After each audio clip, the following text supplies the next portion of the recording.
Jar je krásna, no pre veľa ľudí môže znamenať neustále fúkanie nosa, podraždené oči, svrbenie hrdla alebo pokožky alebo iné reakcie. Ak chceš vedieť, ako si pomôcť v týchto situáciách, sleduj toto video až do konca. Skvelá kombinácia esenciálnych olejov pre sezónne nepohodlie je citrón, levandula a peppermint. Citrón je čistiaci pre náš organizmus, levandula pomáha zmierniť reakcie na sezónne vplyvy a peppermint podporuje naše dýchacie cesty a trávenie. 3 spôsoby, ako použiť tieto 3 esenciálne oleje je aromaticky, lokálne a vnútorne. Aromaticky daj si po 2 kvapky z každého do difúzera a difúzuj počas dňa.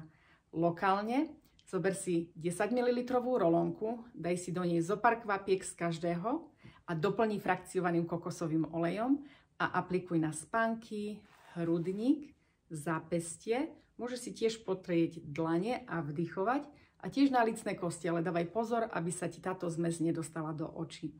A vnútorne zober si zeleninovú kapsulku a daj si do nej po 1 kvapke z každého a zober vnútorne. Ak sa chceš dozvedieť viac o tejto trojkombinácii, pridaj sa na môj newsletter, pretože s mojimi tipmi budeš vedieť, ako využívať každý esenciálny olej v dennom živote.